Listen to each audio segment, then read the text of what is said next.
Halo guys, balik lagi bersama saya di channel Selamat Mencoba. Terima kasih saya ucapkan kepada teman-teman semua yang sudah bantu support channel saya, sudah bantu like, sudah bantu subscribe, sudah bantu share, dan semoga video-video ini bermanfaat untuk kita semua. Jangan lupa selamat mencoba. Baik, pada kesempatan ini saya akan berbagi informasi mengenai penjelasan hak cipta pada konten YouTube dan solusinya. Pada kesempatan ini saya akan mengulas beberapa penjelasan terkait dengan hak cipta yang selama ini merupakan salah satu permasalahan bagi YouTuber, di mana videonya sering notification baik dari Gmail maupun dari channelnya langsung tentang hak cipta. Hak cipta ini bisa berupa konten video atau suara, musik, itu semua jenis-jenis hak cipta. Jadi hak cipta ini adalah suatu karya orang, namun kita menggunakannya tanpa izin dari pemiliknya.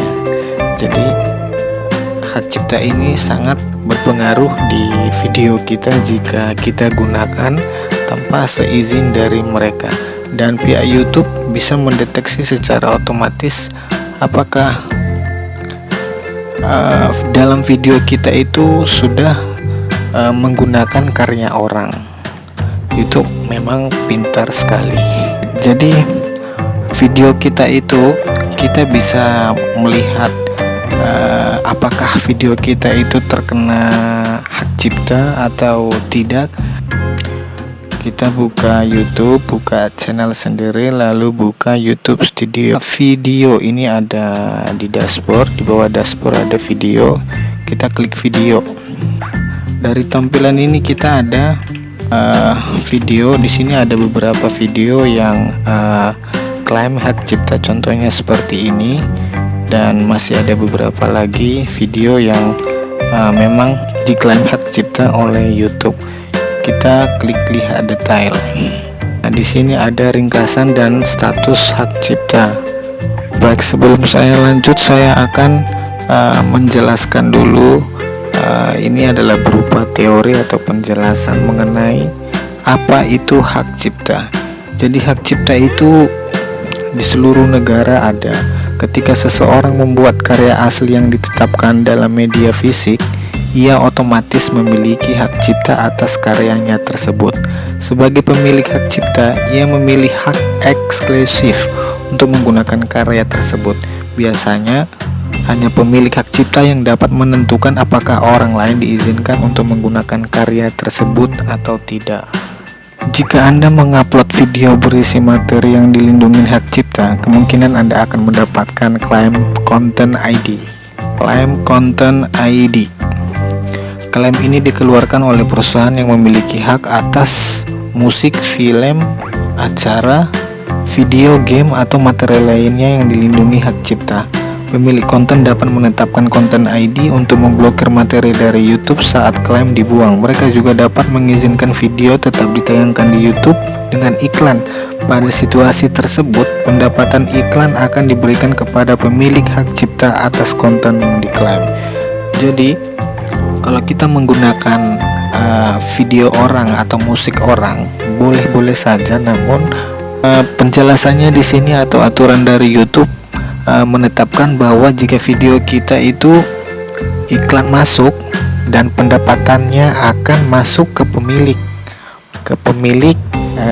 contohnya pemilik musik, pemilik video. Nah, itu yang pemilik hak cipta. Jadi pendapatan dari YouTube kita itu kita tidak dibagi sama sekali, melainkan pendapatan itu kepada pemilik hak cipta semuanya. Lalu di mana saya dapat melihat klaim Content ID? Untuk mengetahui apakah ada klaim Content ID di video Anda atau tidak, Anda bisa membukanya di halaman video di YouTube Studio kayak tadi. Nah, caranya cukup gampang kayak tadi. Kita buka YouTube, kemudian buka YouTube Studio. Nah, di sini ada klaim cipta. video atau akun Anda terpengaruh. Anda dapat memfilter untuk melihat video mana yang memiliki klaim dan mempelajari setiap klaim lebih lanjut. Jadi kita sudah tahu apakah video kita ini mempunyai hak cipta atau tidak. Notifikasinya seperti ini, klaim hak cipta, lalu lihat detail. Pemilik hak cipta adalah PT Graha Pustaka Musik Indonesia atau EMIC Musik Publishing. Nah, inilah pemilik lagunya. Jadi kalau seandainya kita menggunakan musik ini, pendapatan dari video tersebut akan masuk di PT ini dan kita sama sekali tidak mendapatkannya, dan video kita tidak bisa dimonetisasi, kira-kira begitu. Terus kalau seandainya kita sudah diklaim hak cipta, apakah channel kita bermasalah? Nah, penjelasannya begini, mungkin tidak, karena klaim konten ID biasanya dapat diartikan bahwa kami menemukan kotak konten milik orang lain di channel YouTube kita. Keputusan ada di tangan pemilik hak cipta, apakah ia akan mengizinkan orang lain untuk menggunakan kembali materi asli miliknya atau tidak. Pemilik hak cipta biasanya mengizinkan penggunaan kontennya dalam video YouTube. Sebagai gantinya, ia akan memasang iklan pada video tersebut. Iklan ini dapat diputar sebelum atau saat video diputar jika video berdurasi lebih dari 10 menit. Jika pemilik hak cipta tidak ingin materinya digunakan kembali ke orang lain, Anda beberapa tindakan yang dapat ia ambil. Yang pertama, memblokir video. Terkadang pemilik hak cipta dapat memblokir video Anda sehingga orang tidak dapat menontonnya. Mereka dapat memutuskan untuk memblokir video Anda di seluruh dunia atau hanya di negara wilayah tertentu, atau memblokir platform tertentu. Terkadang pemilik hak cipta juga dapat membatasi penayangan konten mereka di aplikasi atau di situs tertentu. Pembatasan ini tidak mengubah ketersediaan video Anda pada YouTube. Jadi video kita tidak akan berpengaruh dengan yang namanya konten ID. Namun resikonya kita tidak bisa mendapatkan penghasilan dari video kita tersebut. Kemudian apa yang dapat kita lakukan terkait klaim ini? Jadi apa yang kita bisa lakukan terhadap klaim hak cipta ini? Yang pertama, tidak melakukan apa-apa. Jika Anda setuju dengan klaim, cukup biarkan saja. Anda dapat mengubah keputusan ini kapan saja. Atau memangkas konten. Jika menerima klaim, Anda dapat memangkas konten yang diklaim dari video Anda. Atau menghapus musik. Kalau seandainya musik yang diklaim hak cipta, maka musik dalam video Anda klaim, Anda mungkin dapat menghapusnya dari video Anda di YouTube Studio. Atau menukar musik. Menukar musik juga dalam video Anda diklaim, Anda mungkin dapat menukar track audio yang dari musik atau dari koleksi audio yang ada di YouTube. Atau berbagi pendapatan. Jika Anda adalah anggota partner YouTube, Anda mungkin dapat berbagi pendapatan dengan pemilik hak cipta musik. Atau menyengketakan klaim. Jika Anda merasa telah menjadi kesalahan atau Anda memiliki hak atas konten yang diklaim dalam video Anda dapat menyengketakan klaim tersebut. Jadi solusinya sebenarnya banyak, tapi saya merekomendasikan dari kawan-kawan, jika ada permasalahan seperti ini, video kita diklaim oleh hak cipta, maka lebih baik kita solusi seperti ini. Jadi kita pilih video kita, contohnya yang ada klaim hak cipta. Nah, pertama kita lihat detail. Ini contohnya video saya nih. Yang pertama, dia terkena dampak klaim konten ID di video Anda tidak mempengaruhi channel Anda. Channel kita tidak mempengaruhi oleh konten ID dari video itu, dan kemudian tidak memenuhi syarat menjadi partner YouTube karena menggunakan karya orang lain.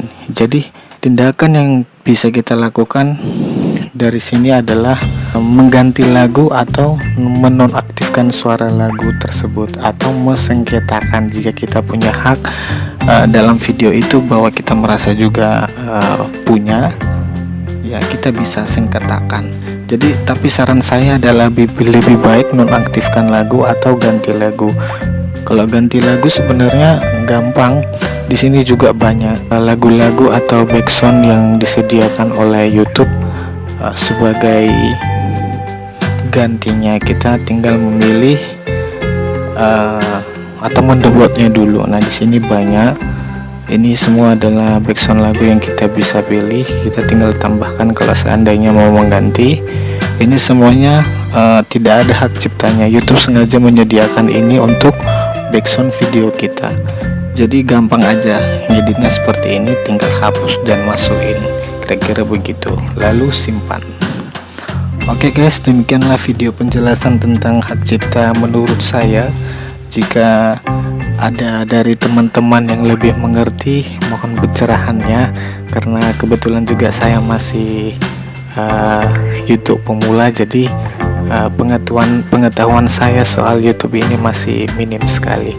Oke, terima kasih video ini, semoga bermanfaat.